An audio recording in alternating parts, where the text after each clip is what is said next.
Hello, hello, hello. Welcome back.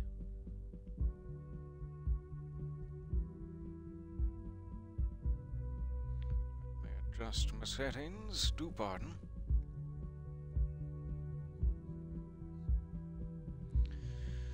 And then the long wait for my microphone to catch up. During which time I just need to make some sort of improvisational speech so that the adjustment slider has time to adjust itself. How rude in public. Good day indeed. Nice to see you there. Welcome, welcome.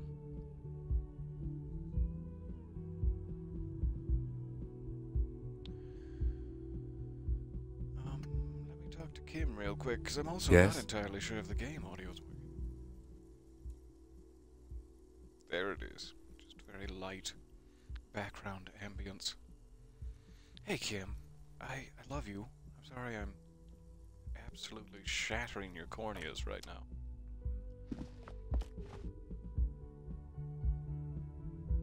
Hello, hello. Nice to see you. Still waiting for my microphone to catch up. You have been embroiled, ouch, in a true crime level of criminal things. Thankfully you are healing, and they caught one of the people. I am so sorry. That sounds terrible. I don't mean to make you relive trauma, and please feel free to ignore this request, but what happened? I am so sorry to hear that it has been a real-life crime novella for you. There.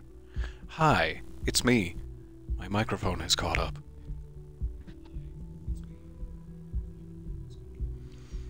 Yes, the stream. Game name is still set to Superliminal. Regrettably, I have no control over that. And it just sometimes sticks itself onto specific games on the Xbox side and will not let go. So hi, welcome to Superliminal. I'm very sorry for the misinformation. You were tending to the community cat colony, and apparently there was a squatter in their house, and you were jumped by them, a man with a firearm and a woman with a dog who set it upon you. I am so sorry. Are you okay? This should have been the first question I asked. Are you okay? And ow! That is horrifying. I'm so glad you're still with us here. And thank you for sharing. I'm so sorry to put you on display. You'll have cool scars. Super badass scars. But no broken bones. I'm glad to hear it. Goodness, that is frightening. Which is a bit of an understatement, I'm sure, to an insulting degree, but thank you for sharing. At one point, you were bleeding out of the corners of your eyes.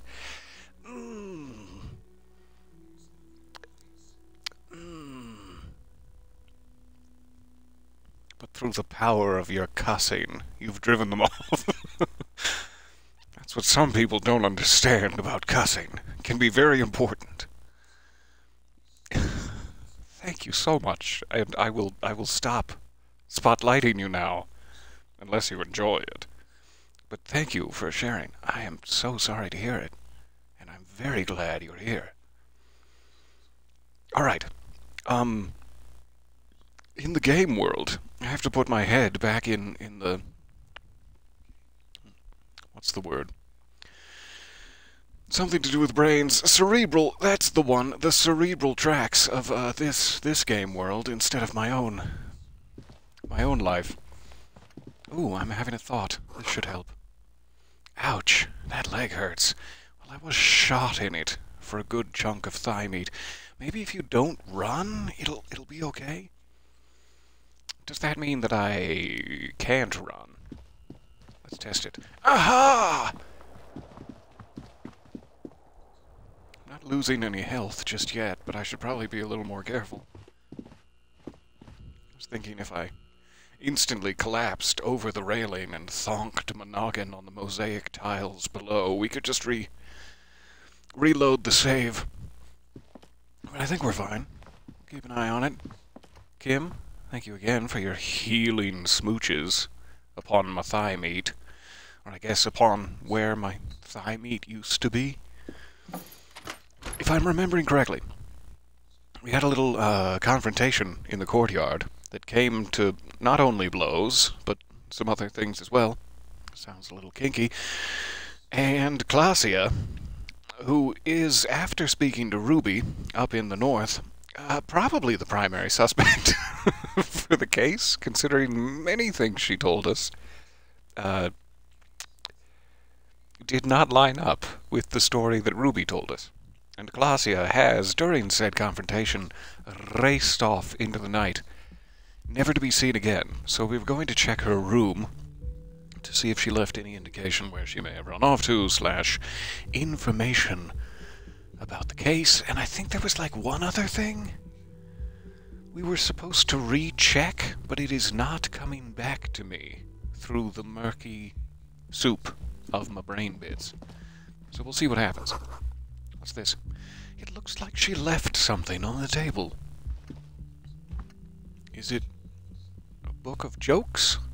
Next to the stack of bills, you see a note. A few lines jotted down in large, uneven handwriting, just as the writer was about to rush out the door.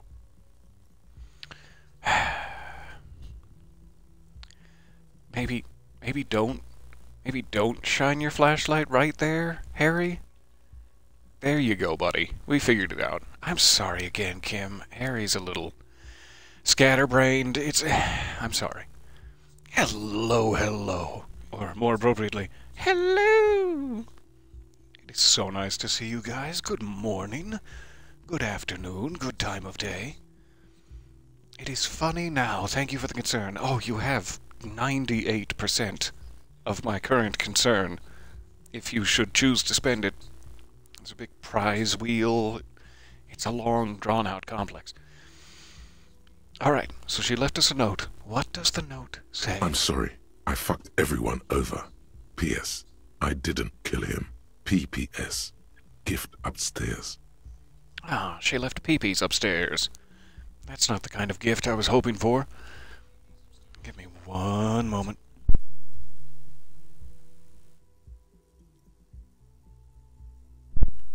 I'm fine now. I'm fine. From this particular angle, I'm zooming in on that monk-like figure who is perhaps being side-cuddled by a red-haired woman, or is maybe holding some sort of disemboweled spleen of a large man in his hands. I can't quite tell. I'm gonna go for the spleen. Okay, gift upstairs. If you did kill him, and you ran away in the night to escape consequences, would you be honest about killing him? It's like, P.S. I didn't kill him. That's great.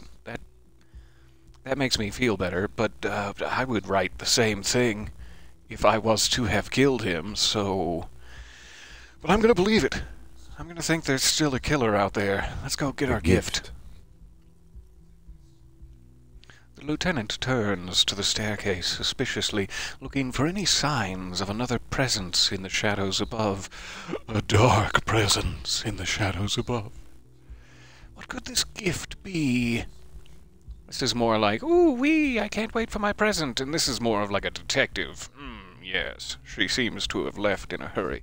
Let's try to be professional. It's hardly surprising. Oh, now I get to be, wee, my gift. What could this gift be? I am not drawing my gun, yet, but I don't like gifts. What kind of gift would you need to draw your gun for? Do you think she left like a rabid emu upstairs? I think you might need to draw your gun, just in case. He says he's not, but his hand moves instinctively toward his holster as he studies the note. Yeah, that's good. Just in case of emu. Leave. Well, up the stairs, then. Can we inspect her medicine cabinet now that she's gone? Pardon me. I was respecting her privacy originally, but now that The she's medicine gone... cabinet is empty. Not even a toothbrush. Pity. Free toothbrush for me. Electrochemistry. I'm suspicious that you weren't hoping there was a toothbrush in there. I was kind of hoping the gift would be in here. Drugs! Wow, she's really cleaned this out. She certainly had her priorities straight when she was packing. Close the cabinet. Alright, stairs. Me with my wounded leg. This ought to be good. Oh, God. The pain. Huh. What's this? Left some sort of forensic string? Good thing I put all those points in kitty yarn play. We're gonna have a blast up here.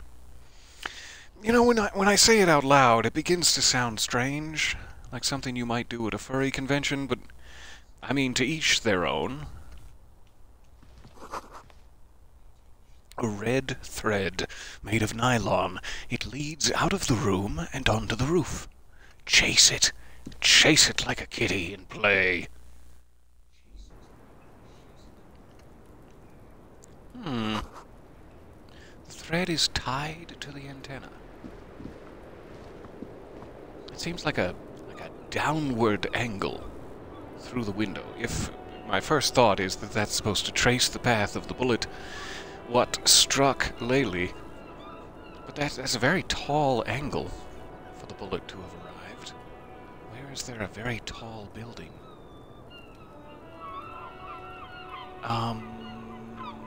Not much else. Okay. Kim, thoughts? Yes. Nope, no thoughts. Alright, let's search the coffee cup for lip prints. Sure we have a deep database of lip prints around that we can work off of. So it's like my very first thought upon hearing that Laylee was shot was that it was from across the way, in the doomed commercial area. And just barely seen, across the way, the angle kinda lines up. If there was like a story above the novelty dice maker. Otherwise, we're looking for a much more distant building. I'm curious if I can find my map. So we're on that little square balcony there. The angle kind of seems to come from the Ferris wheel, if anything, but the Ferris wheel does not exist. That was only a future enhancement once planned to be. Otherwise, like the steeple of the church? What are we looking at? Because the only place I was not able to investigate was the island up to the north. And I was thinking, well, maybe the shot came from the island up to the north. But that string doesn't necessarily line up that way. From this angle, it kind of seems to be pointing very slightly to the left of the building. And the island is very much behind the building. But this is not necessarily like a perfect map, either. Strange. We may want to investigate the church, or is there any other info we can glean? I can't inspect. You see the same two neon-lit shapes. Oh, there we go. A go. man and a woman. Only now a red thread bisects the room, pointing from the antenna outside to the cupboard on the wall. Do a little visual calculus. I was seeing it wrong, and it looked like the string was sort of going through the other window. But that's not the case. It's this window. I was like, I can't inspect the window I think the string is going through. But I'm just foolish. Okay. This is ballistics. She's left a trajectory for us. The lieutenant tests the thread with his finger, and you become quite jealous. It's drawn taut and rebounds instantly. Sproing! A ray of backward motion explodes from his mouth to the roof outside, A prime, to then widen into a radius of locations in Martinez, B prime, B double prime, and B triple prime. What a grade of beef. Where does the thread lead? It suggests the bullet came from the extreme upper quadrant of possible angles, from a point beyond the roof. B triple prime. B triple prime. That is the island. In the mental map of my mind atop the screen, that's B triple prime is certainly the island. Just across from the church. So forget everything you think you know about maps, and forget everything you think I know about which window the bullet went through. It is the island we've been looking for, which, thank goodness, we suspected all The along. island in the bay. Is she trying to tell us that the shot came from the islet? Ow, my eyelid! Unless she thinks the perpetrator was standing on the ring antenna. That is where the thread seems to point. I mean, we could be looking for a very well-balanced shooter. That could be the case. How did she know how to do this? She was there that night. She would have known precisely where the bullet hole was in the glass. She had a long time to think about it after, standing on that roof, staring at the glass. It also looks like there may be more to her skill set than we know. The question is, should we trust her? Well, no, of course we don't trust her. She lied about everything, but this does seem like her way of saying that she's sorry. And right in the note there, she said, P.S. I didn't kill him, so that's solid gold as far as detective work goes. Scratch her off the list. I just don't know, to be honest with you. Neither do I. This is also a location we have yet to rule out, and the only location we have yet to rule out. You gotta go pick up the spawn from their grandmas. Enjoy. I hope that it goes well, and I can't wait to see your battle wounds, though that may be sensational to say. But I'm looking forward to it. I'll check the Discord. Thank you for stopping by. You love how visual calculus works in this game. That is one of the cooler skills. I love how it dominates the screen. I am wondering if I had perhaps more points in visual calculus, if it would be a more regular occurrence. If there are more scenes I missed by being a bit of a simpleton, that'd be awesome. Alright, this is a location we have yet to rule out. So it is. And so it be. For a second he seems tired. Yeah, I know. I've been jamrock shuffling your ass all over town. I'm sorry. Maybe we need to go to the island?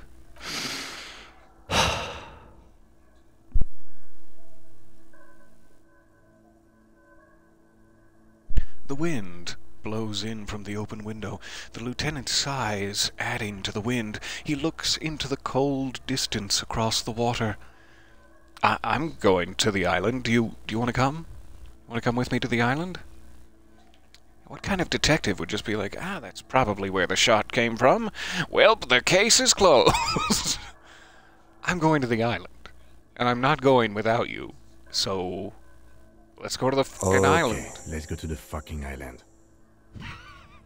He takes a second to gather himself, and then says, How do we get there? Joyce Messier had her sloop, but she's gone. Well, Liliane, the net picker, she's tarring her boat. We could finish tarring it, perhaps with our tongues. Does that excite you, Kim? Ah, yes, of course. The village. Let's go. All right. Blink to leave. Wouldn't that be convenient? I'd use that so often when I was at parties. I'm kidding, of course. I'm not invited to parties. Probably because I kept leaving and blinking weird. Alright. To the fishing village. We should be able to fast travel from outside. I'm wondering if there's anything else we should check.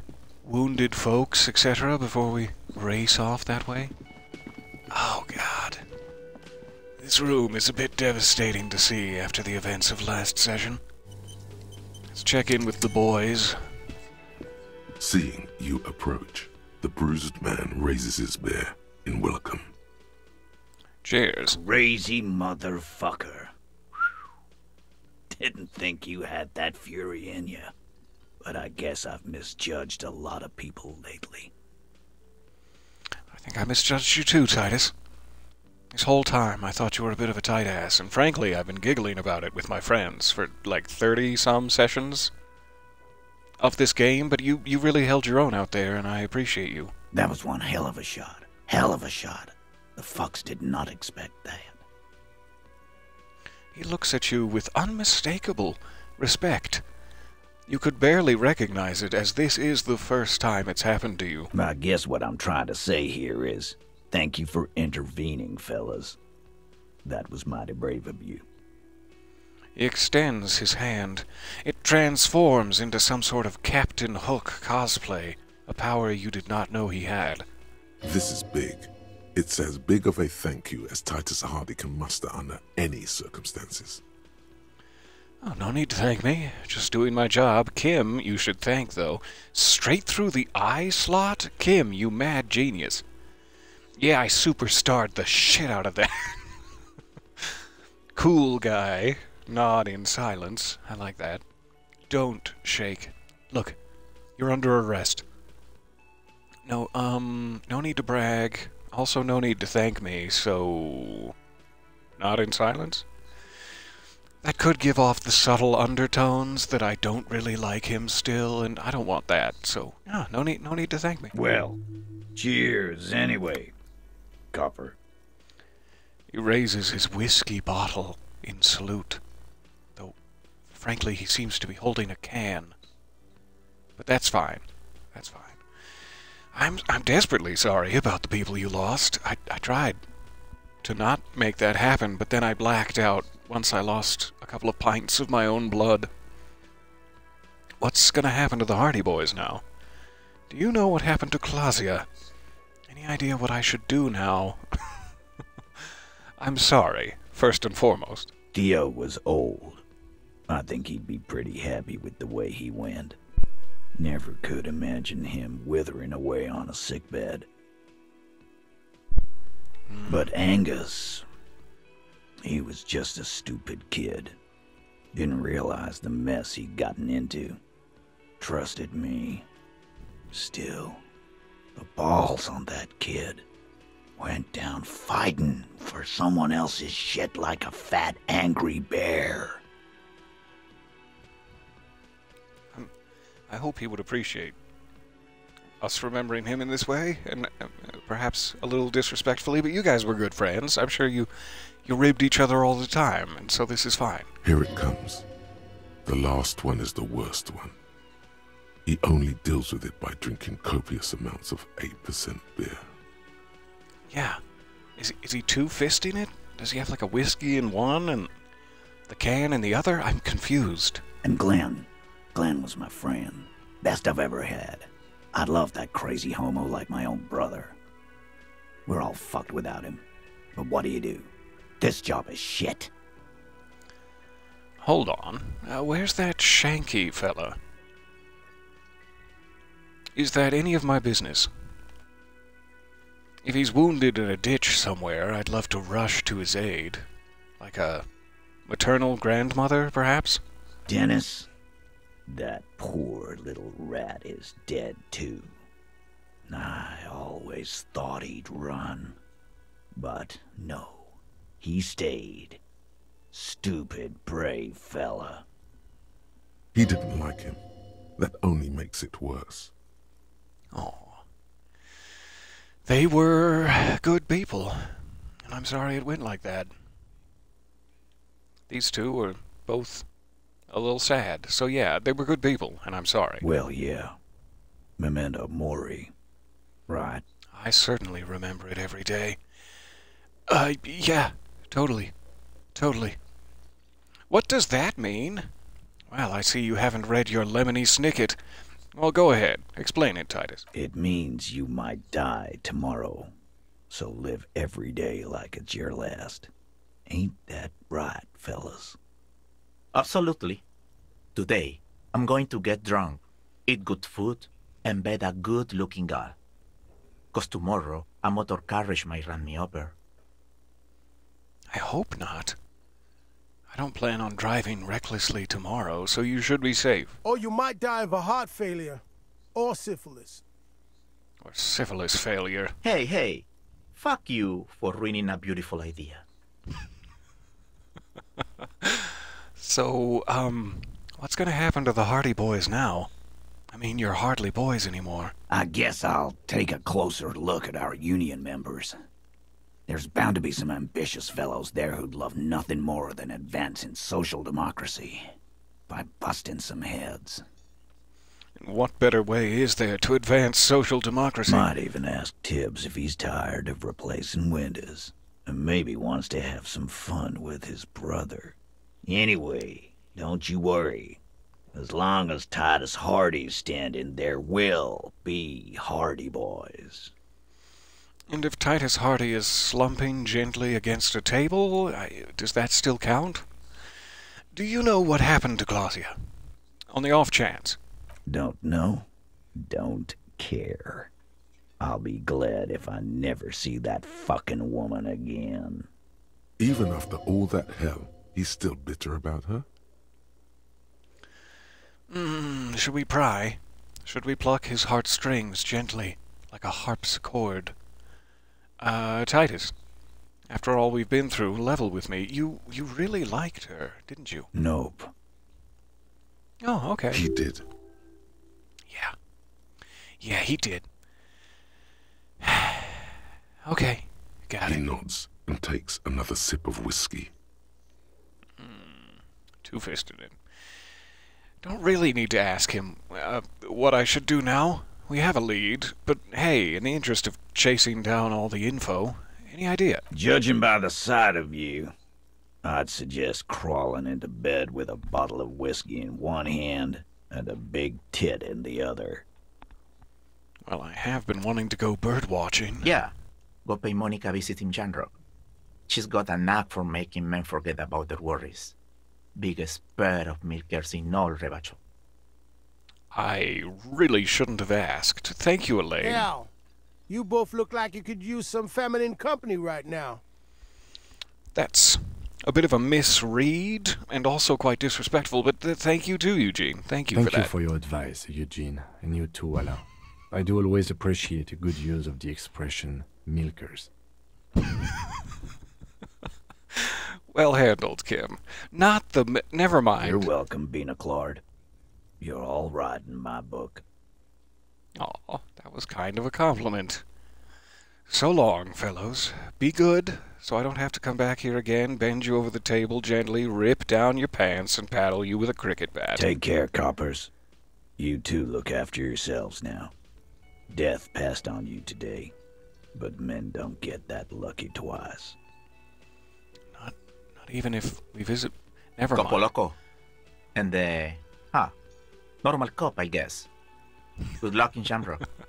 Scars made the best tattoos, they say. Lieutenant Kim is such a seasoned professional, we can't even nickname him properly. Thank you, boys. Thanks for getting involved, guys. Not a lot of cops would step into that line of fire, but you did. And if you ever feel like the uniform is holding you back, I've got a few vacancies. You'd make one hardy boy, copper. Are you laughing at me like a hyena? Or are you just having some sort of mini-stroke? A hardy boy And copper. Titus Hardy himself would make a good officer. That man was born to lead. Hey, you know, the RCM could really use a man like you, Titus. Think about it. He's already acting as the local police. Anyway, he may as well slap a badge on it. And obviously, he can still continue his career of drinking himself into a stupor every night. I mean, I did it for years. Sure, let's throw the offer on the table. I will, capo. That's a promise. Ooh. Now It's an scoot, achievement. 'cause the Hardy Boys Hardy's got some Heroes. mourning and drinking to do. Good morning to you as well. Welcome. Welcome, and may your beans be worthy. Take it easy on the drink. The danger has not passed. This town needs you on your feet. Or at the very least, slumped against a table. Good point, Bino Claude. We'll keep the vol under 12% tonight. If you'd like to raise the vol above 12%, I've got a Neurotic dance club to recommend to you. Excuse me, Titus, I'm going to sip my coffee gently, just off screen. I guess when I don't have a camera hooked up, it's all off screen, but still, so gentle with the sipping, just in case. I'm having another thought. So someone's been a little boring. What? I haven't been boring. I just got a chunk of thigh meat shot off of me and was gently nursed back to health. That's classic drama. I hope at one point I got like a high fever and Kim had to crawl into bed with me and put my head gently against his bare chest for some healing skin-to-skin contact. What is boring about that? Yes, my standard liege. Someone's seen all sorts of wild ideas pop off and thought, I'll take the boring one. The regular, please. The brown. Is he criticizing my thought cabinet choices? Is that what's happening here? I haven't been daring enough for him? Mazovian socioeconomics isn't daring enough for you, drama? What is this? Picking on me for not being crazy enough? That's the least of my concerns right now. Look, I'm just trying to do my job. There's no need for extravagance. Kim? Am I boring? You? I wouldn't worry about that. Yeah, see? You shut it, drama. See? You're so regular and vinyl brown, he doesn't even want to talk to you about it. Drama, stop it. You're hurting my feelings. And you are my feelings. Picking on me for not being crazy enough? No need to be defensive. The regularity, the brownness, the cut and dry have their appeal. A very standard appeal. Look, I'm just trying to do my job, for once. Of course you do. Let's get right to it. My lord's Coppo type is regular cop. I'll let everyone know. I'll send out a telefax. No, don't send out a telefax. I'm opting out. No need. Let's keep that announcement on standby for now, as I, you see, am El Capo del Art. I forget, that's not it. Le Capo del Art? I don't remember. But no, I'm opting out. Good. Of course. To outright declare yourself something does seem a bit too interesting now, doesn't it? I won't trouble you any further. I can't win. Oh, you guys are too kind. I will definitely be getting the camera re-hooked up. Just had to shift some things around, and my current streaming area is not, how they say, runway ready. But I will be back in the closet before long. But that is so kind of you. We don't know what Harry's face looks like, so we might as well look at Peter's face instead.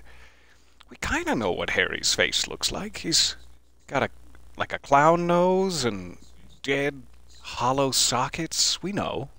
We know generally. It is one of my favorite parts about this playthrough, though I'm sure it's made me miss out on a couple of fun interactions. But not having any idea what my own face looks like brings me glee. Alright, to the fishing village. Let's get this road on the... Oh, what's happening? Bonjour, je serai de retour pres de ta? De to. De toy. What's that say, Kim? I can't quite read it because of the thick shrubberies.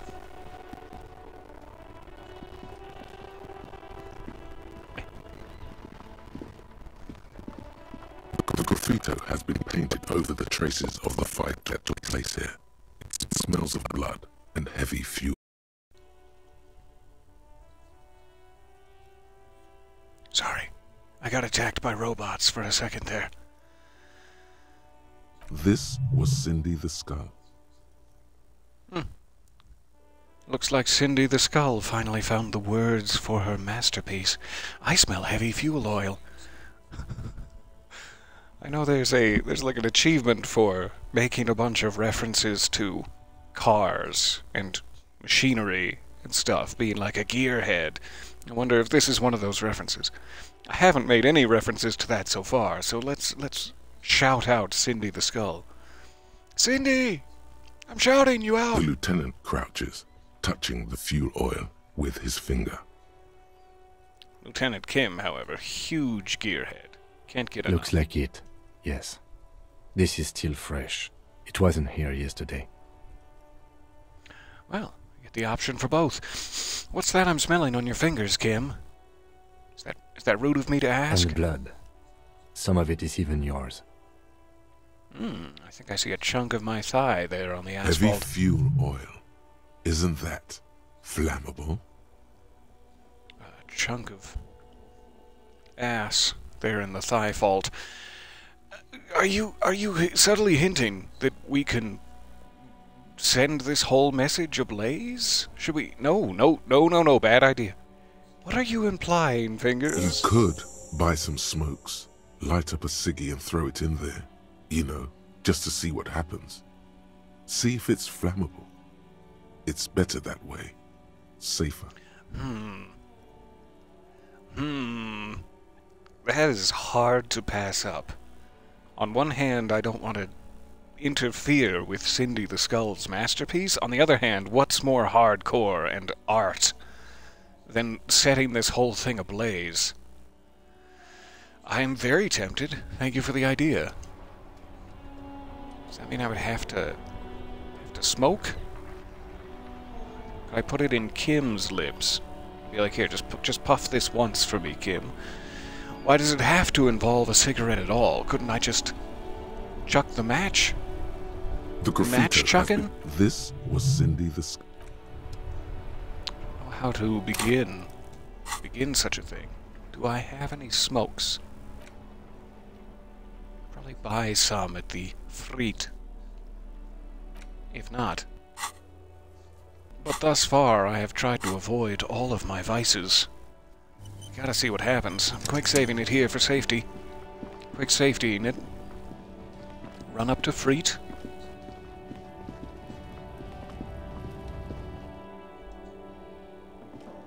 Hey, do you have any ciggies? Probably have to check the ciggy cabinet. I see. Is it this one? A small cabinet on the wall is filled with various medicine bottles, nasal sprays, and blister packs. Maybe it's with the liquor. A colorful Even though I display of barely Again, know her. I'm obliged to inform you that both alcohol and cigarettes damage your health. Thank you for that. Give me the Astra cigarettes. Here you go, mister. Thank you. Whoop. So perhaps there will be a new option now to interact with it? Or perhaps I will have to use the cigarettes first, and then will unlock for us. The graffito has... This was Cindy the Skull. Step back, Lieutenant. Set the graffito on fire with a lit cigarette. What's that I'm smelling? Is it arson? The fuel oil catches fire immediately with an ominous hiss. A bright orange flash across the surface of the letters. Black smoke rises from the burning message. This is probably a violation of some sort of city ordinance, but who cares? It is sweet as hell. Disco Elysium. You've been policed. God, I'm on my way. Don't know if that's who we should be beseeching in this particular life playthrough. Say nothing and stare grimly into the flames. Oh, hell yeah. Oh, The hell lieutenant yeah. has taken a small step back. He looks at your face illuminated by the flames and nods silently. Then the fire falters. The flames warmed him too. Not at all in a bad way. Oh, well, that's worth the price of admission. I've gently warmed Kim. I didn't even have to have skin-to-skin contact. Not yet, at Let's go least. to that island. Let's go. Slowly, the flames subside, the fuel burning out. The air still smells of mazout and springtime. Did not even interfere with the artistic message. I'm so proud. So I don't know if that'll count as like a non-clean run. If I was trying to do like no drugs, no cigarettes, I'm a total square. I may have just messed it up, but worth it. I'm keeping it. Alright, take me to the fishing village.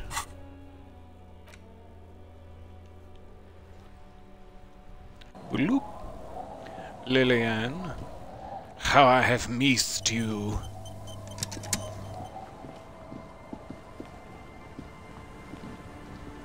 Officer, what happened?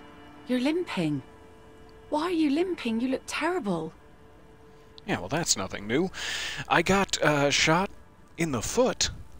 I thought it was in... Why was Kim clutching my pelvis? If I was shot in the foot. Kim, explain yourself. I don't think I got shot in the foot. Some people hurt me, I guess. Is this from the shooting in town? We heard gunshots. Not that we don't hear gunshots all the time, but they were closer than usual. There was an exchange of fire on Rue de Saint-Guylaine. It's nothing to be worried about, madame. Unless you'd care to be worried about it, in which case it was pretty dicey. And if you want to spend any of your psychic energy sending good thoughts, I sure would You appreciate it. didn't only get shot. Well, see, here's what happened. I dodged the second shot, like wham. I can also not get shot. You should see the other two guys. Two dead, one in the hospital. That's nothing to be proud of. No need to brag. I have a question for you. Of course. Can I help you with something? So, we need to go to that island there? I'm pointing to it. See? That won't be a problem. It's wind still and the tar just dried. We've got 2 days of relative sunshine ahead. Put your tongue away, Lieutenant. The boat's already finished. Could we borrow your boat? 2 days of sunshine? I just got a bacterial infection. I don't really see what those two things have to do with each other. Was I planning on, like... How do I say this? Sun-drying my tomatoes? What does the sunshine have to do with my wound? Do you know what's on that island? She's dead silent, but she hands you a small note. Nothing, she says. Just ruins. It used to be some kind of fortification there before the war. For the communards, you see. An anti-aircraft gun, I think. Bombed to bits in the landing. I haven't been there myself. Always steered clear of it. It's probably wise, Hasn't Lillian. been there herself. Who has then? Who has been there yourself? You said you haven't been there. Who has? My husband used to drink there. Him and his drinking buddies. Always seemed like a bad place to drink to me. People died there during the landing, you know. My mother told me. The kids sometimes go there too. I know they do, on rafts. I tell them not to, but they bring back old bullet casings and such. So it was the children who have shot a man. I knew it all along. Clap them all in The irons. twins. God forbid they bring the girl along on some rickety barge. Rickety Barge. I didn't know you knew my nickname from high Can school. we maybe ask your twins about that place before we go? Would that be alright? Oh, we're supposed to ask before we accost her children. I didn't know They're that. my guest. They have a strange way of talking. See if you can get anything useful out of them. I seldom do. Alright, is there anything I should know about getting there? It's probably a question we should save until after. Can we borrow your boat? Would that be cool? I've got 16 sweet dollaroos, and you're welcome to them. If you promise to bring it back. And no scraping the hull. I just got it nice and yellow. And no drinking on the boat. And no joyriding either. Okay, I can promise the no drinking thing, but I will take a little joy in it, and you can't stop me once we're out there. Of course, ma'am. It's only for a day or two. Official police business. Aye. What if I what if I wanna rock? Or as I was about to say, run a walk. Nod along attentively. Yes, of The course. crow's feet disappear from the corners of her eyes as she smiles at you. Talk about 2 days of sunshine. Is there anything I should know about getting Well, there? most of it's sunken. Underwater. That means concrete underwater. Cut your boat if you're not careful. Be sure to enter from the south side. Water's deep there. Thank you for telling me that. I can't imagine what would have happened if we hadn't asked that question. Aye, aye, Captain. Alright, thank you. We will use your skiff to get Please there. be conservative with the fuel, will you? Just filled her up, but it's a small tank. I will happily reimburse you for fuel costs. Don't you worry.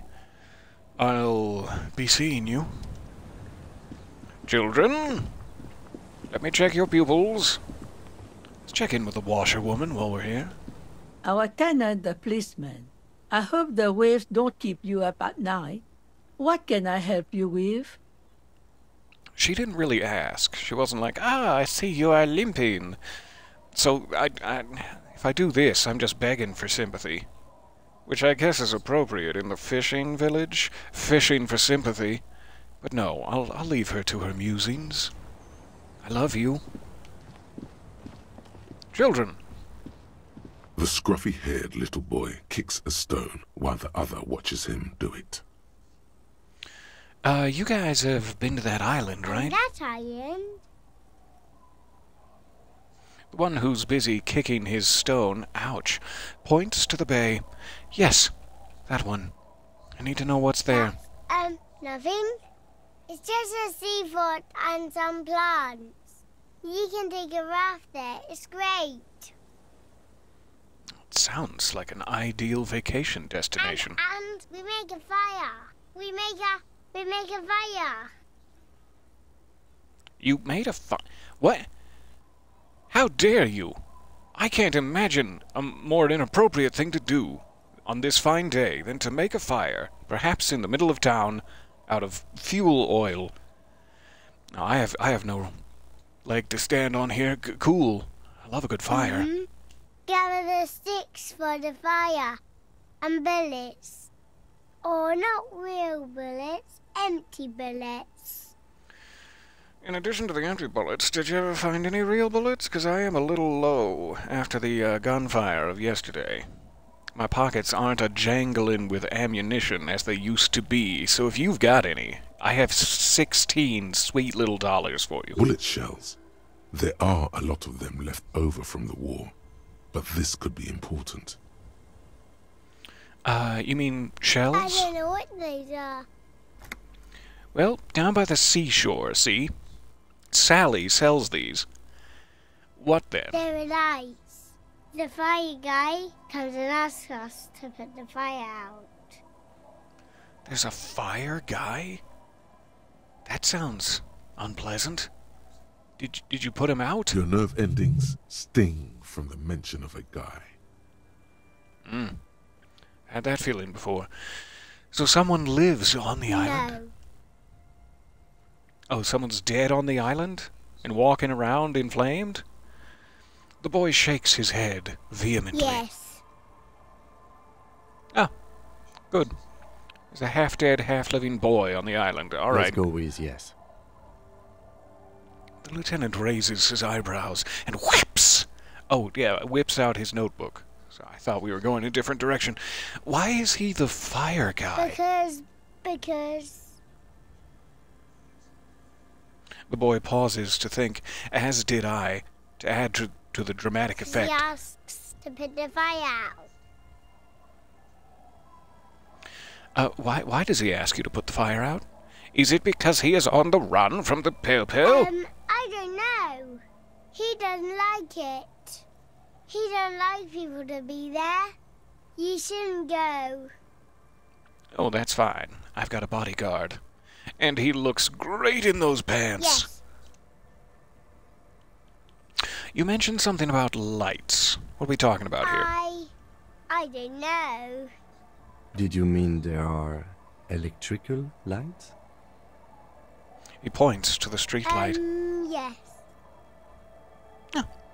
Cool. Is there anything else you can tell me about this guy? His age? Does he live there? Did you get a blood type? A list of his fears? No, he doesn't live there. I don't think. No, he lives there. Been there twice, 2 times. Oh, that's twice. He doesn't live there. He isn't there sometimes. So he's partially alive, he's partially dead, he's actively on fire, and he's invisible. Got it. Anything else? What does this guy look like? I don't know. How come? We ran. He just yelled we shouldn't be there. That was the right choice. If you're a child, and any man at all comes up to you, you run. You just run for it. Didn't your father also used to go to this island? Our father killed himself. Oh, that's devastating to hear in your cute little voice. Don't say that, he didn't.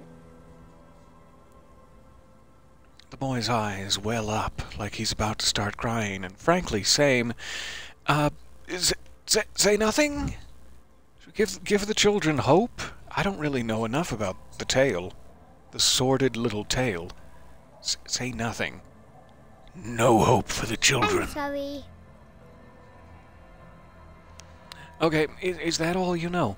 Is there anything more you can tell me about the island?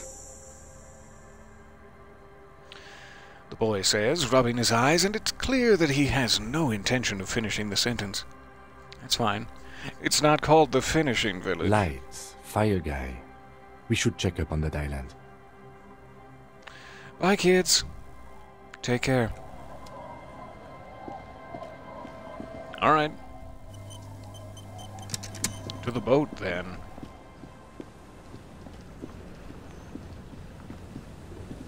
Huh. It's so cute. Aww. Kim, do you want the back end, or do you want to be like Kate Winsletting it? Winsletting it up front. I'd be happy to hold you from behind if you're interested. Frankly, I'd be happy to hold you from behind in any scenario. A skiff with a small steering engine in the back floats on the calm mirror of the sea. Its 2 seats are empty. Once you get in, that's it. One pull of the starter handle, and you're off into the bay. A strange trepidation comes over you. Are you sure you want to go now? It's probably like a, hey, are you stocked up on medicines? Have you spoken to everyone?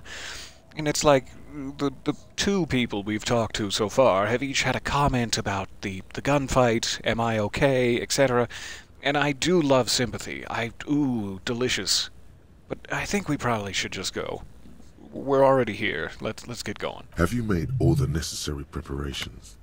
Closed all your accounts? Remember what the net picker said. It's a small tank. You won't be going back and forth on this. You take the engine, Kim. I'll hold the boombox. Very tempting. Very tempting to go with that option. Get in and ride to the island.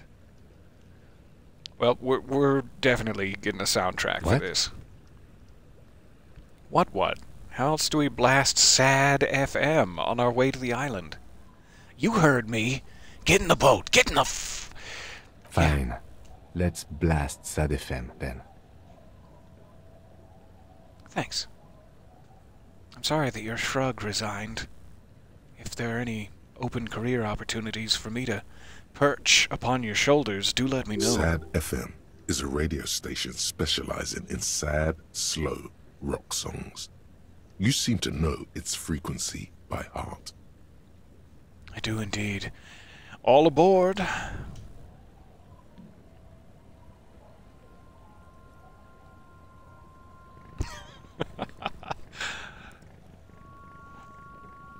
I love that I'm Captain Morganing. Even though I'm the first mate. I'm first mate Morganing? That sounds weird. It's like a Canadian sex act.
The boat comes to a slow stop. The lieutenant turns the engine off. Then there's silence. I wasn't going to interrupt a second of that. What a gorgeous little interlude. It's one of my favorite things about games. When you reach that little peak of the story where you have a sad song play over a slow sequence. Like going across the, I don't think it's called the Rio Grande in the Red Dead universe, but you know that river down to Mexico in the first game.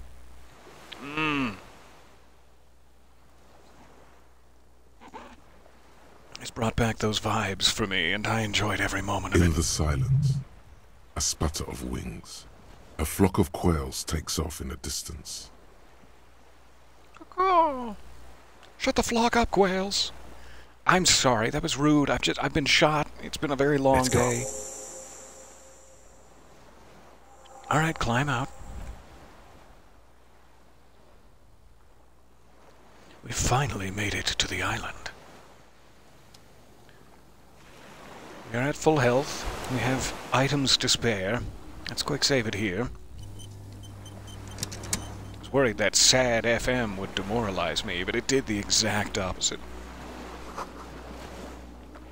A makeshift bridge. The bombs were powerful enough to break the foundation.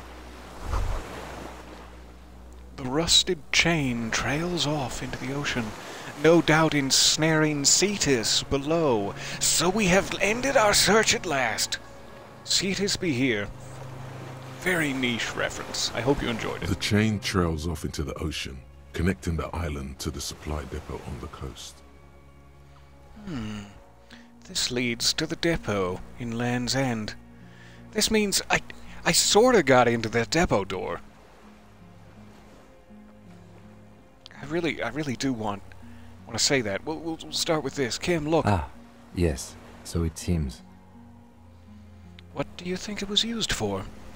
Schmurgling? For bringing munitions to the island, maybe? And supplies? You could also lock the bay when you raise the chain. Classic As a schmurgling. defensive measure, lock it off that side of the bay. Lock it from whom? From enemies. Enemies of the commune of Revachol. This sea fort was a revolutionary fortification, I believe. Revolutionary, both in its construction and in its general purpose. This means that I sorta got into the depot door, right? Technically, no, it doesn't. Aw, well, dreams dashed. Thanks, Lieutenant. He's right. Dreams dashed again, interfacing. Get out of here. Finished thought. Alright. Auto-saved it for me. That's good enough. I was gonna go for another quick save. There. These tires are falling apart. They're at least 50 years old. As far as we can go down the coast. Down through the thorny bulrushes. Enough. This way. Under. Stupid. Fine, never mind. Is this some sort of, oil spill? Or is this like pale water? Find out.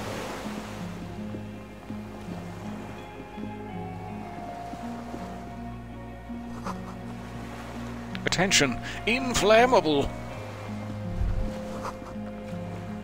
Some fuel has leaked out of the barrel. Black, viscous.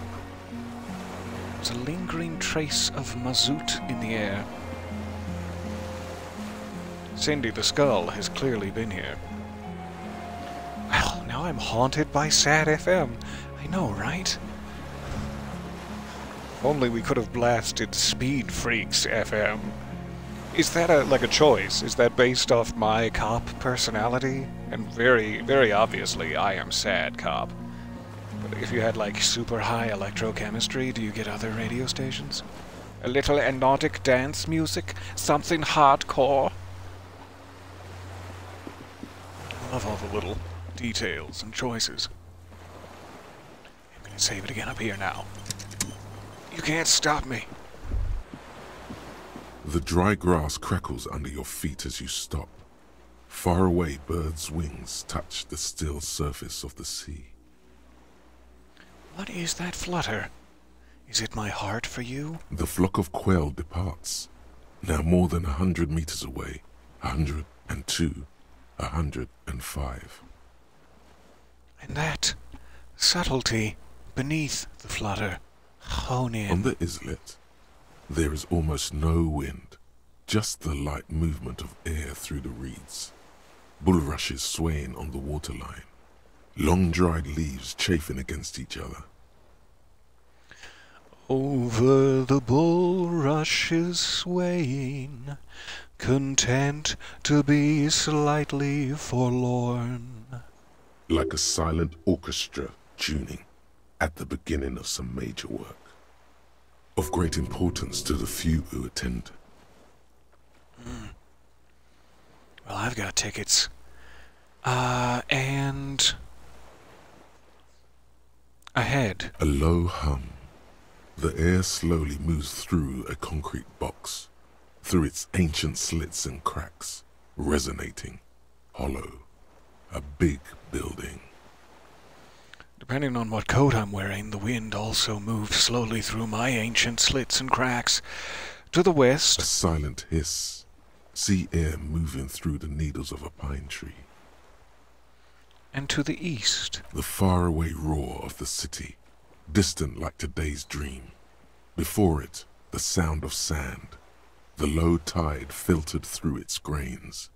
A bird tending to its feathers.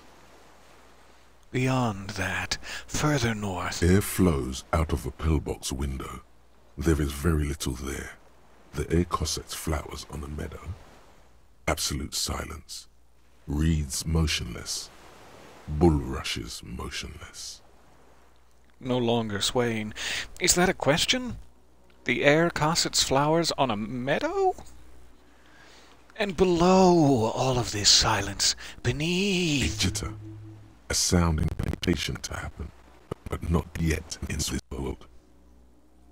That sounds comforting. I'm sure it's going to be fine. You hear some kind of limb fidget, producing an imperceptible tick. No, it's just your imagination. You can't hear such things. Shut up, logic. I can hear such things. Kim? Yes? Momentarily, the sounds are swept away.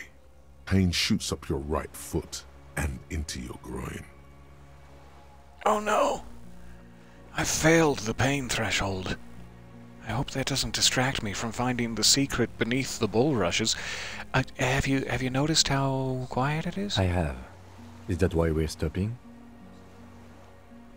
Wait, I have to listen to one more thing. The lieutenant nods in silence. Hey, Yes? Kim? Momentarily, the sounds are swept away.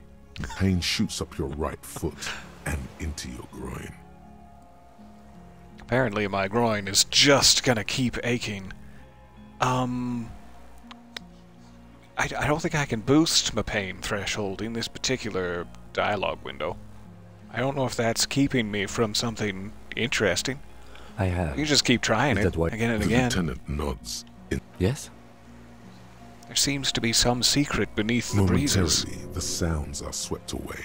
I have. The lieutenant nods in silence. Or if Yes? it's like a set failure at this Momentarily, point. the sounds are swept away. It seems to be a Pain set shoots- failure. Let's check something real quick.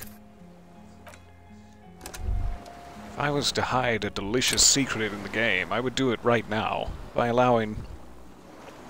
or... not allowing. What was I trying to say? Hiding it beneath the player's pain threshold. What do we got here? A 2. Very poor. Get that up to 3 at least. If I don't spend the rest of these skill points, when will I spend them? Spend 1 more at the very least. What do we need? I have no idea what awaits us. Our perception, hand-eye coordination, all pretty good. Shivers is as full as it can get. I don't need any authority. Suggestion may be helpful. Inland Empire? I'd really like to boost Shivers, but I cannot. How about conceptualization? Imagine what's beneath the breeze. Alright, give this a shot.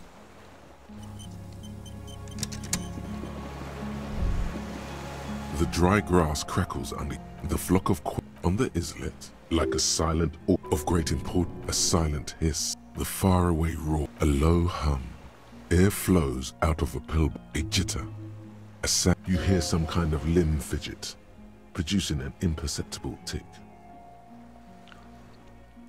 Why would something have a limb?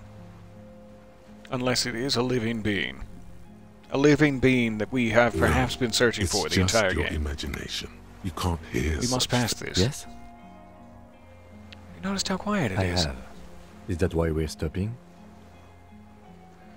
Did it... The lieutenant nods in silence. It didn't fail that time, but it did not succeed either. It was just gone from me.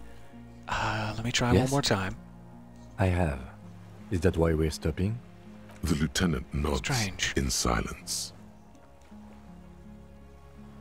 Did I fail something else? Success, success. Seemingly not. So why is it different? Hello, hello. It's nice to see you there. Sorry, you've just caught up. Your brain is still back on the sign that said inflammable. Desperately confused over the fact that both flammable and inflammable mean the exact same thing. It is a strange coincidence of the English language.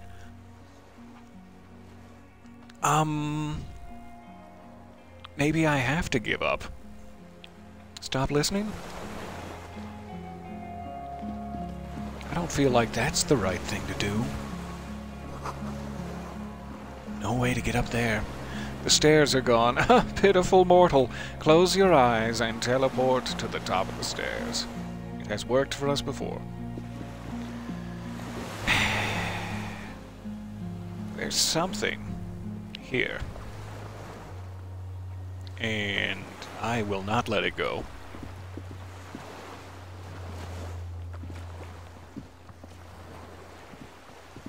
But I'm not entirely sure what else to try. Maybe it just glitched out weirdly. Let's try it one more time. Quick saved it after our skill increase. We couldn't, like, inspect that after we had the thought, could we? What's this?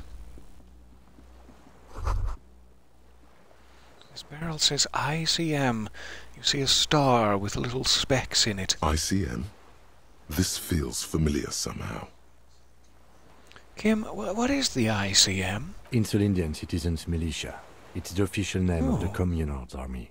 The Black and White Army of the Revolution. Sounds an awful lot like. RCM, the Revachol Citizens Militia. It does. Why? The RCM may descend from the ICM. Just possibly? It's impossible to say. It was chaos after the war. The name was good for getting people to join us. Revachol West was mostly workers and criminals.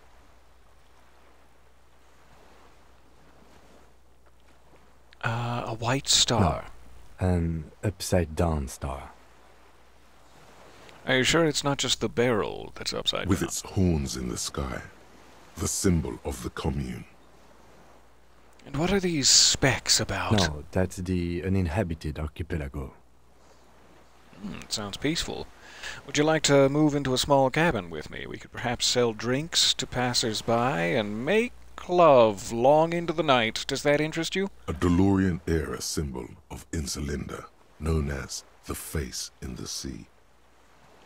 Sorry, Kim, that was a bit forward. It looks old. What's it still doing here? After 44 years? That's not nearly enough to hide what happened here, Lieutenant Gefreiter. One of these barrels was still leaking fuel, as you saw. The city is full of things like this. Old bullets, guns, fuel.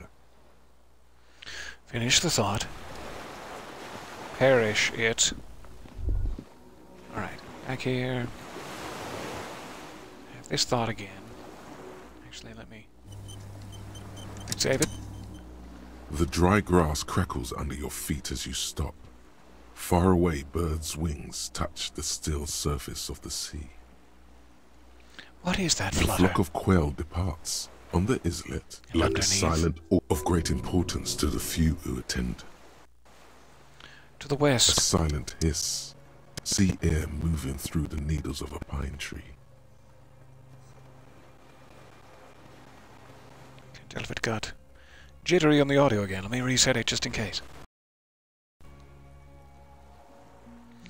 To the The east. faraway roar of the city, distant like today's dream. Before it, the sound of sand. The low tide filtered through its grains. A bird tending And to its ahead. feathers. A low hum. The air slowly moves through a concrete box, through its ancient slits and cracks, resonating, hollow. A big building. Beyond that, further Air north. flows out of a pillbox window. There is very little there. The air cossets flowers on a meadow. Absolute silence. Reeds motionless. Bulrushes motionless. And below the A silence. jitter. A sound impatient to happen, but not yet in this world. I see that popcorn in the chat. Is it still doing it now? Or did the reset catch it? And I do apologize. So don't think the pain threshold comment was blocking anything dialogue-wise, just adding a little extra flavor. Good. All good, thank you. So maybe it's just like a, hey, pay attention, there's something somewhere on the island, but not necessarily right here that I am failing. Let's hope You that's... hear some kind of limb fidget, producing an imperceptible tick. No, it's just your imagination. You can't hear such things. Kim? Yes? It's pretty on this island. You're pretty. I have. Is that why we're stopping? Mm-hmm. That's why. The lieutenant nods in silence. Alright. We'll keep our ears peeled for a little ticking in the bulrushes. Let's hope that, that's all it is for now.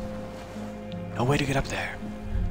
I think I could get around here. We must have to go the other way.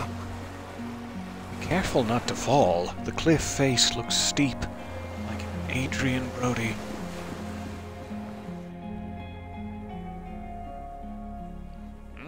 Rusty.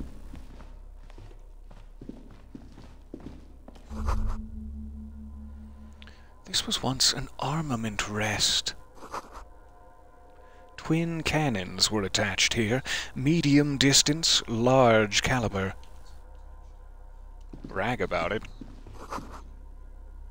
Careful, these stairs have collapsed. Run on the stairs with my wounded leg.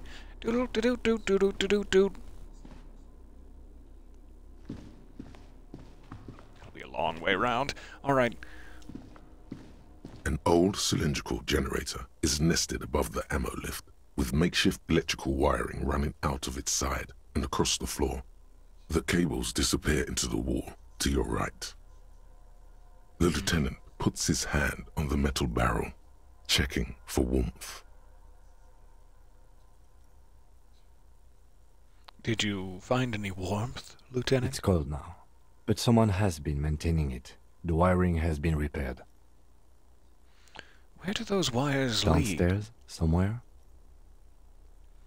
What kind of generator is Liquid this? carbon. I would imagine it takes mazout. He points to the open fuel cap on the side of the dynamo. The kind that's favored by vagrants and fuel thieves. It's been a long winter, long and cold. If anyone stayed here, they'd need a generator. Tap gently upon the The hollow side. ring, the canister is empty. Dust falls from the generator and down into the ammo lift. There. I've dusted the ammo lift for you, Lieutenant. What does this mean, a generator here? I don't know. I'm not a philosopher. It wasn't really a philosophical question. I mean, why is it Someone here? with basic electrical skills has restored it in order to keep the room warm. Maybe it's the fire guy. The wind outside picks up suddenly, with a faint howl. Inside, it's warm.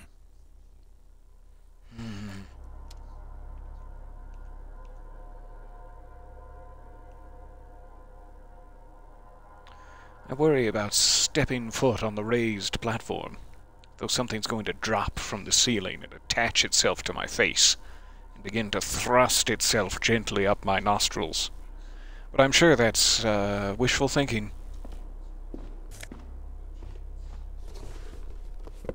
A Fallen Arrower shirt. Show me. +1 to hand-eye coordination, sleeveless aim. This Fallen training shirt has seen one wash too many. It retains its unusual design, one sleeve short, the other long, but little of its original colors. A giant fucking a giant F swooshes across its chest, now in gray. It's very nice. What am I wearing? Logic? Logic shirt? Yeah.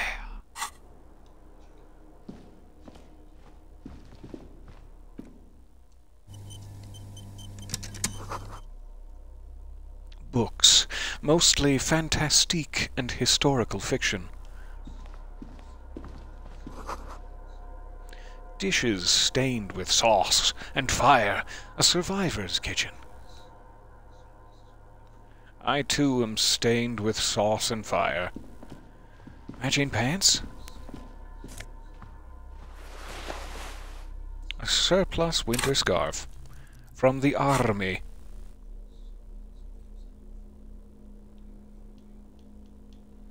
+2 to empathy. Oh, sweet. Plight of the underclass. -1 to composure, because it just sucks to be poor. This Towie? Is it? Towie? Towie, old scarf, itches when wrapped around the neck.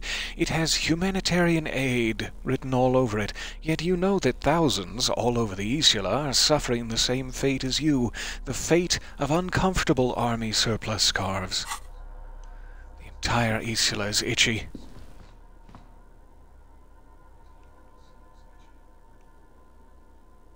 Is this like a rifle stand? What am I looking at here? Something's pointing out the window, but I'm not sure what it is. Let's inspect the bed first, in case that progresses There's a us. greasy old spring mattress in the corner, resting on piles of soft cover books. White linen and a pillow are visible under a worn-out caracal blanket. Someone has been squatting here. The linen is fresh, recently washed. How recently do you suppose the linen has been washed, Lieutenant? You force the rest of the sentence out through pain, thick as molasses, no longer able to hear yourself speak. Oh God, my pelvis! You know, officer, you can rest here if you are feeling tired. I will keep watch. You could use some rest for what's ahead. I'm not going to sleep in some stranger's freshly washed sheets. What does this look like, an Airbnb? Yes, no time. anytime. If you need a rest later, it's okay by me. You All right. don't have to be a hero. That's what you think. Dare I take a peek at these cabinets before we race off into the window? Items. Nice. Double nice. Alright. Do you have a full fall Nisette now? I didn't even consider the shirt. I thought of the jacket as my torso piece, but you're probably right that I was missing a piece the entire time. Let's see if anything happens. We've got the shirt. We've got gloves. Got a hat. Got the jacket. The sensual pants. And I'm already wearing the shoes. Look at me now!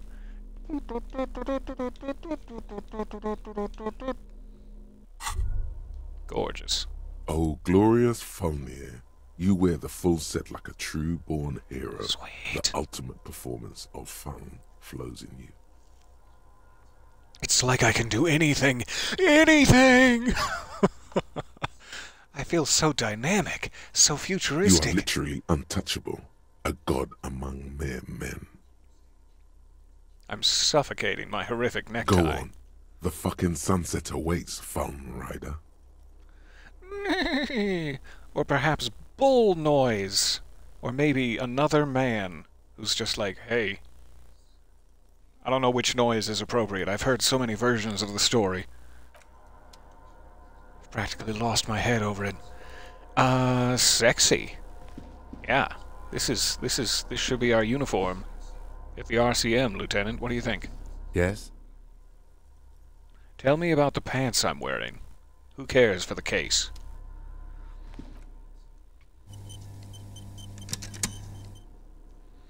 Alright, going sheet first. A moth-bitten bedsheet keeps the wind out.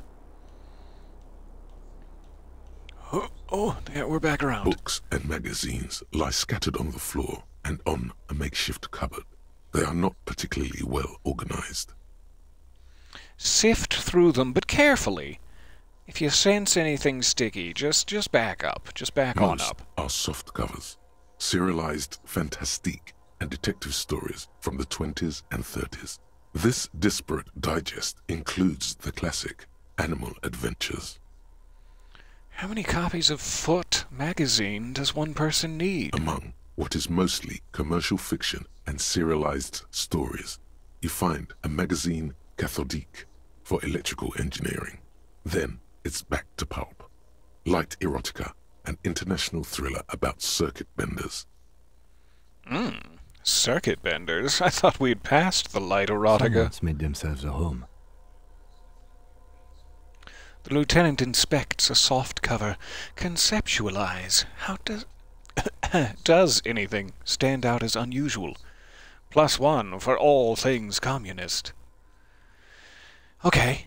My conceptualization is quite high, and yet my percentages do not match. Let me continue first. Conceptualization items.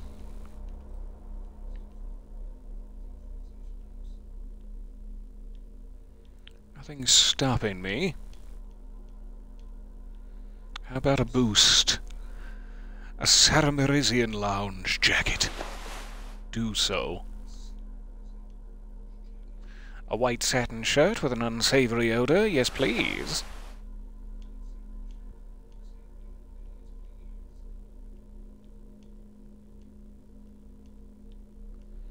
Even just those two ought to help quite a bit. And that's all the help I'll be getting. Good. Alright, I'll be right back, Fallen Set. Give me a second. Soft covers, serialized fantastic 58%. and detective. Not that you can tell. Aww. I'm filled with sad FM. One more try. It's definitely Soft gonna go covers, this time. serialized I can feel it in fantastic my and pantaloons. detective story. Not that you can tell. My This is- pantaloons betrayed me!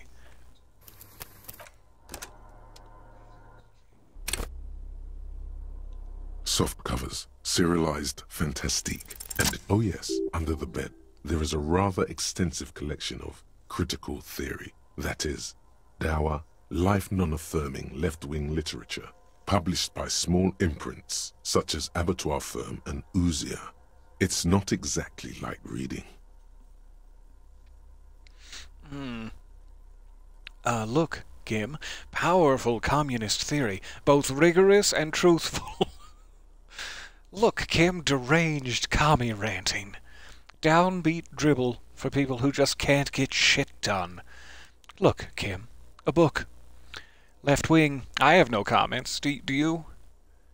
I guess it is quite rigorous and truthful in my current state of mind as it relates to Mazovian socioeconomics. Yeah, I agree. Humanitarian sciences. It stands out. Not a lot of critical theory around in Ravachol West. Your incendiary remark has failed to provoke him. Oh, I would never dream of it. I didn't mean to hurt your feelings, Kim. Wasn't there some in the communist student's room? A student in the apartment building seemed to have some as well. Well, yes.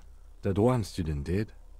The little books seem inconsequential next to the big pile of frivolous entertainment covering them. Critical theory books. What do you think this means? Give me your critical theories. Again, I am not a philosopher, but whoever has lived here, they have some education and a certain set of interests. The interests of the people? Interesting. All right. Turns out to be sort of helpful to the case, then, if this is the lair of a potential killer, which we have not established that it is. I'm getting wildly ahead of myself. But if it was, I can smell communists with my nose, so that'll come in handy.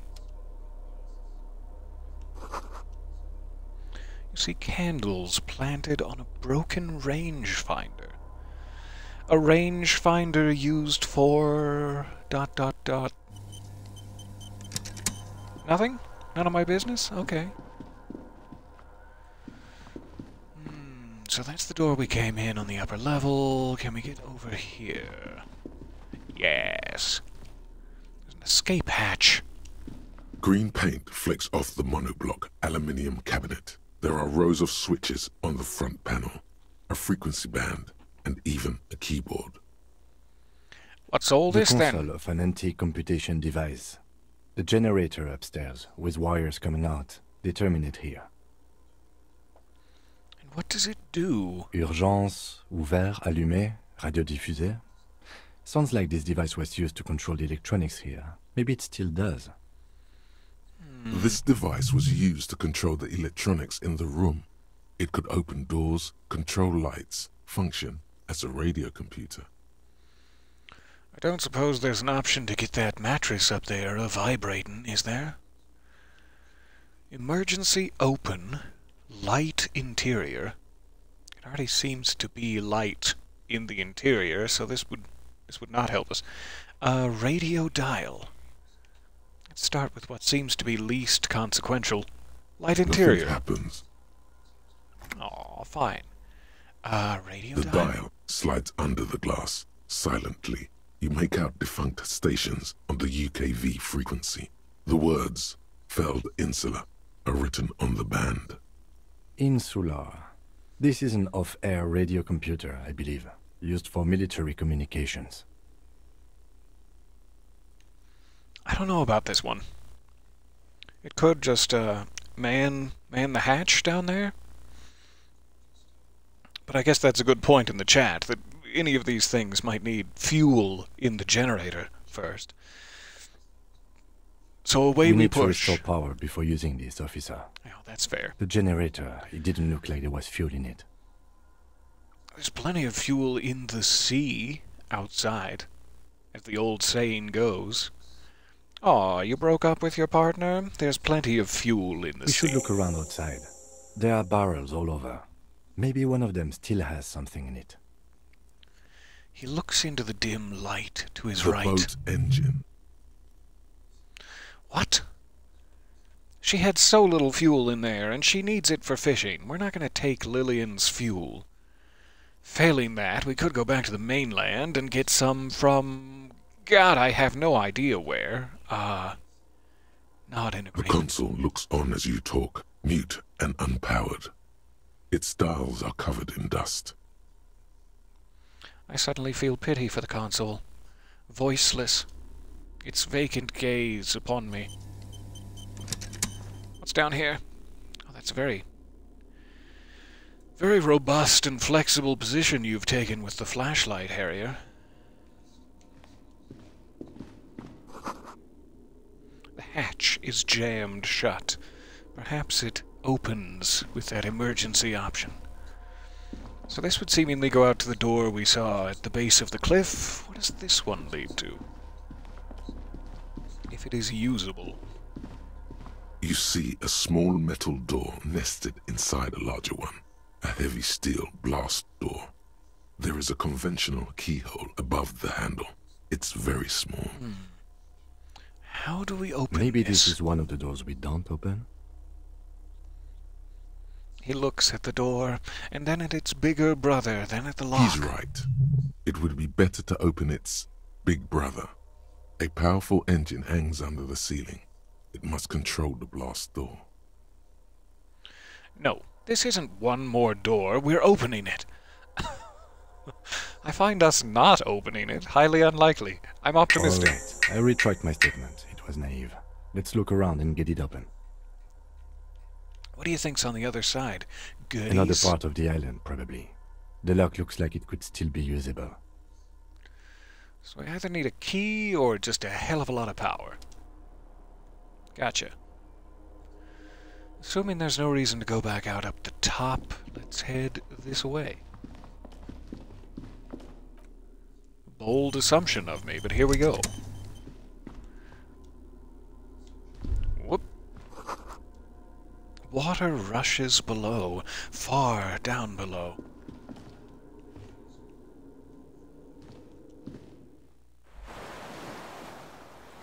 Ah, the sea breezes.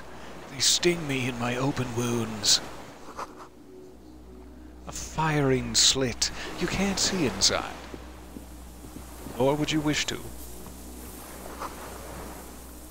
must have been a direct hit to take out such a huge chunk of my thigh. Sorry, I was having flashbacks to the gunfight. The distant sound of cargo ships, signal horns echo on the water.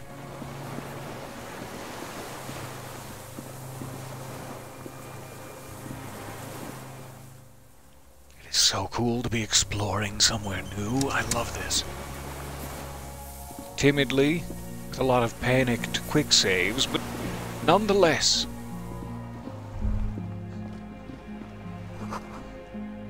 The ice cracks under your feet. Be careful not to fall through, especially at the very tippy end that you're currently running towards. Oh, I totally forgot to change after our after our skill check. Get back into my fallen set. Boop. Alright.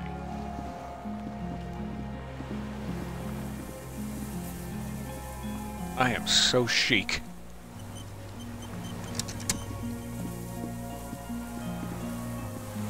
Right up that way looks pretty important. What's down here? A strange feeling looking at the water. Maybe you should just wander off into the sea. Leave it all and walk in. But it's cold. And the sea is filled with, like, fish droppings that will get all up into my pelvis wounds. Yes, cold and still. But love is warm, like the inside of her mouth. No, not again. Not yes, again. Yes. Stop it, Inland No. Empire. We're not starting with that. Not now. Not this time. This thought is over. Why do you wish to walk into the sea? Perhaps there's someone there, under the water, waiting for you. I hope not. Unless it's Davy Jones, ready to wrap me in the warm embrace of his tentacles. Where it has always been. Baby, you know it's going to hurt. Baby, I know it. Raise your In sight. the still mirror of the bay, you see Martinez, reflected. Tall edifices of ruins reach into the water, like shimmering towers. And the shacks too. Pine trees and motor lorries, upside down. Islets and posts, like stepping stones, lead into the water in front of you. Go. Step in. It's been too long. But the fish droppings, I've already explained. Shake your head. Sorry, Kim. I was elsewhere. The winch is broken. Rust has eaten what remains of the chain.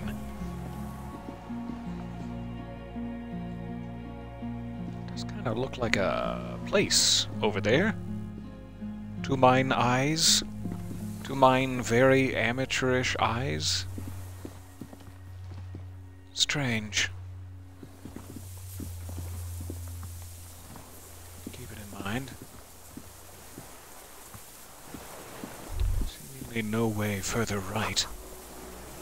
The depot that supplied this chain is long gone from the coast.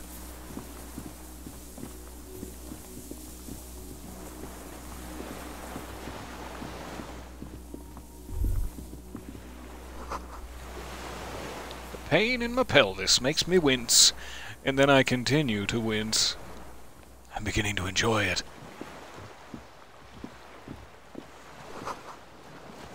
The inside of the fortress, you make out the console and the blast door.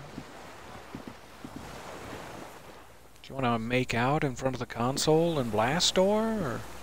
Oh no, with my eyes. I see what you mean. Fuel canister and another bed. There's a rain-soaked mattress on a concrete slab, only half covered by the crumbling roof. At the head of it, double embrasures, firing slits like two eyes in the wall. B Triple Prime. This looks like a good place to shoot from. Inspect the mattress first, I guess? I shudder to think what we might find. A single-person mattress, modern. Civilian use. Brand name, Marjorie. There's a fuel stain on the cover, along with cigarette burns. Every night I like to strip off my pantaloons and lie upon my Marjorie. And an empty can of beans on the ground next to it. That's the commercial. Filled I'm to not the brim being with inappropriate. cigarette butts. I mean, maybe I'm being inappropriate, but that is the commercial. Don't come for me. Don't. Never mind. I'm sorry. Pick a cigarette butt out of the can. Yeah. Check it for prints. The silhouette of a tobacco picker adorns the paper filter. The brand, Tio Moteri. Tio Moteri, like the ones we found at Land's End, remember? Someone's been smoking. I may have been wrong when I said it wasn't important. This means the same person could have visited both locations. Every time I tell you, no, it's desperately important to the case, Kim, you gotta believe me, and you're like, not today, monsieur. I don't know why you're talking like that, but I seem to remember it sounding like that in my head. And then, lo and behold, case cracked. I didn't see any signs of smoking inside, though. If people live there, they keep it tidy. This here may also be a smoking spot. Inspect the wall. There's a firing slit in the wall in front of you, like a little window.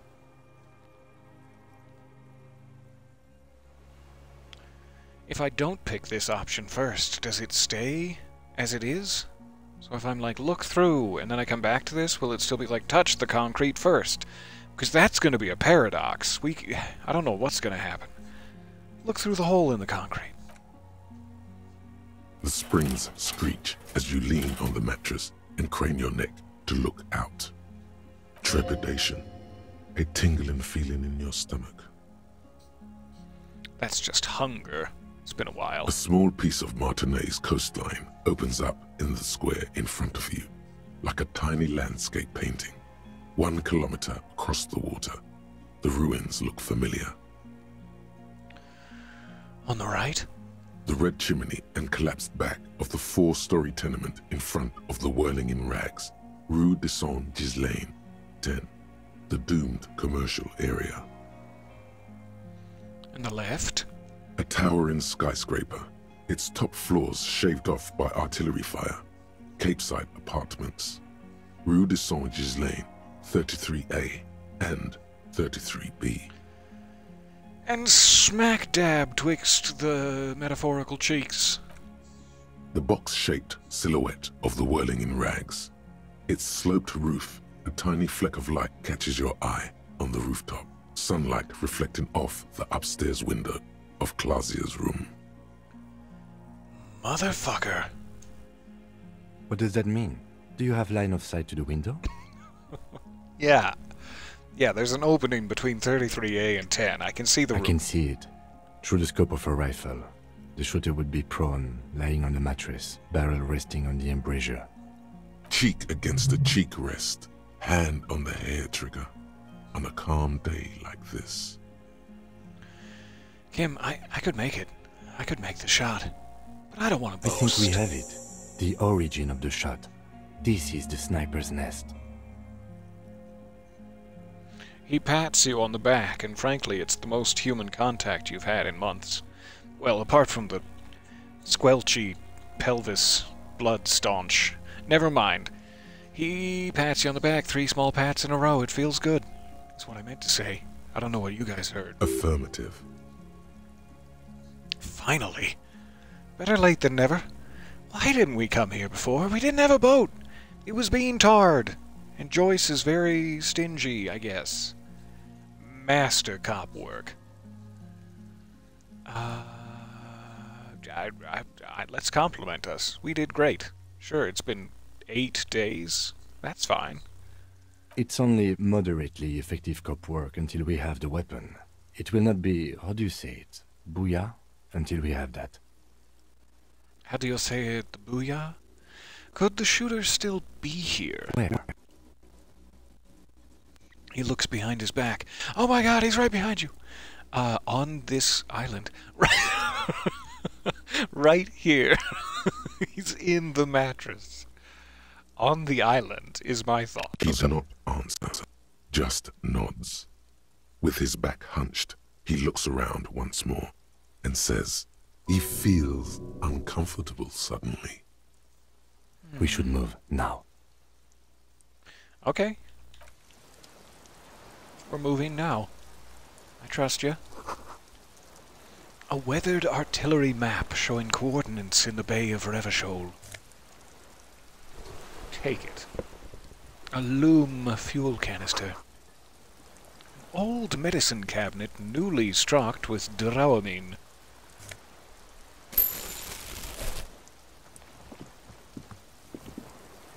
Alright. Can I sleep?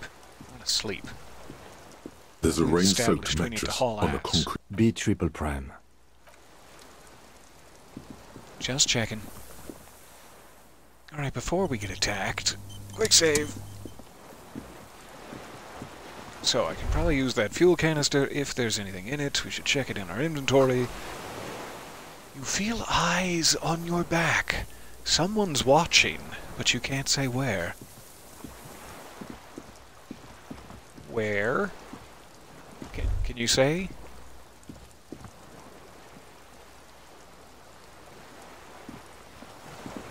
Have that thought again. Have that thought. Yeah, that's the one. No way to jump down here without breaking a few bones. Pfft, I care not for my bones. Hop-ho! Okay, apparently I do. Do care about my bones.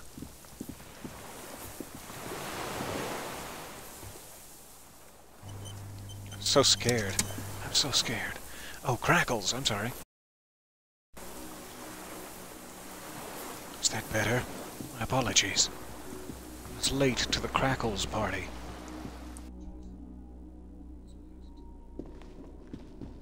Alright, let's inspect the fuel canister. There is still some fuel in this battered canister, a liter or two. The metal looks decades old. The logo of the automotive manufacturer LUM has faded on the side. $48. Score! I probably don't need money at this point, but still. Hopefully that will save Lillian. Her boat fuel. But I guess a worser person could sell the fuel and use Lillian's. I would never do such a thing, of course. This old cylindrical generator waits. The lieutenant assists you, holding the canister up to the fuel tank as you tilt. Dark brown, viscous fluid pours out, and the room fills with a chemical smell. There's a red starter switch on the side of the cylinder and a start rope on the other side. The lieutenant flicks the switch. Oh, Lieutenant, how forward of you. Pull the rope, The Kronk. recoil start wakes the old generator up. The machine sputters like an old warhorse before settling down to a rattle. That should do it. Fantastic.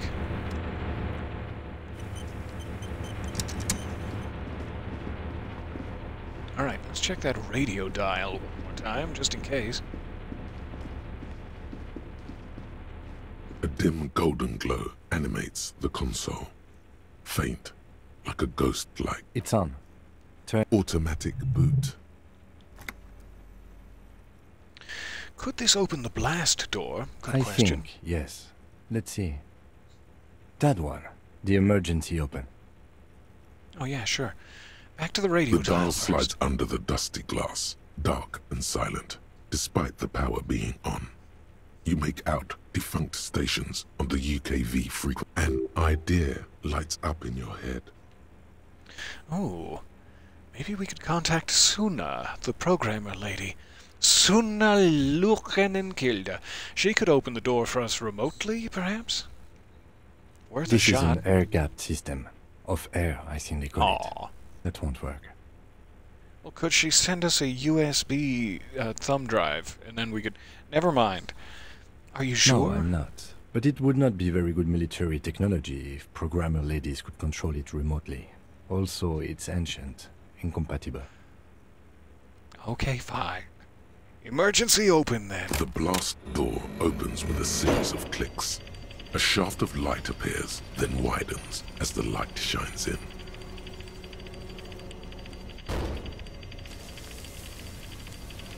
Oh, that's a wide shaft.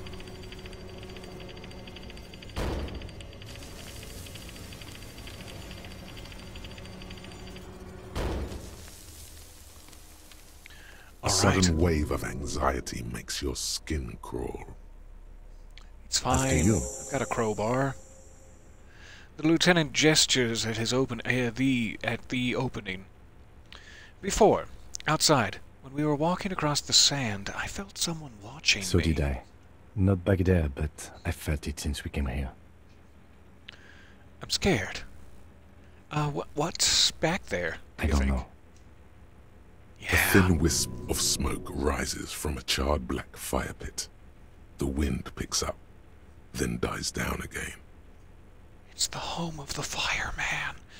I am scared, Kim. Can I be honest with you? Are we friends? Can I be honest? Don't be. I have a gun. Oh, that makes me feel better. He takes out his sidearm, checks the barrel, and then holsters it again. I also have a gun. I know. It was not easy to acquire. Yeah. Alright, let's go. One more check. Oh, never mind. I was going to try the hatch again, just on the off chance the generator rattled its rusty lips. But it did not. Down we go. Walk slow. It might be dangerous. Fair enough.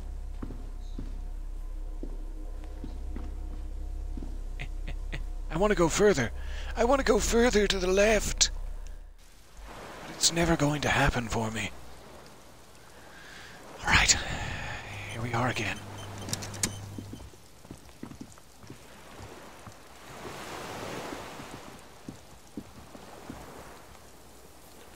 What am I looking at? Some sort of bioluminescent plants or traps? Razor traps? Small white flowers blossom all around you. White flowers like Maybells. What these are? A rubber dinghy. It's deflated and broken. Same. I am quite dingy and broken. So quite deflated and dingy.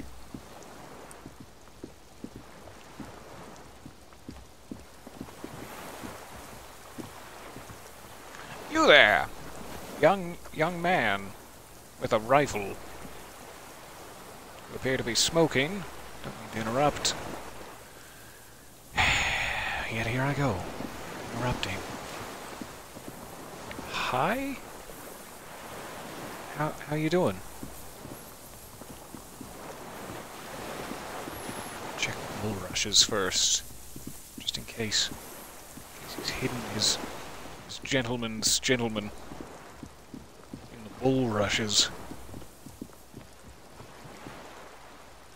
Does not appear so. An old man wearing tracksuit trousers leans on the frame stock of his rifle. He gathers a big ball of spit in his mouth. Whoa there! What are you planning on doing with that spit? Sorry, I tripped. Then spits it out into the extinguished fire before him.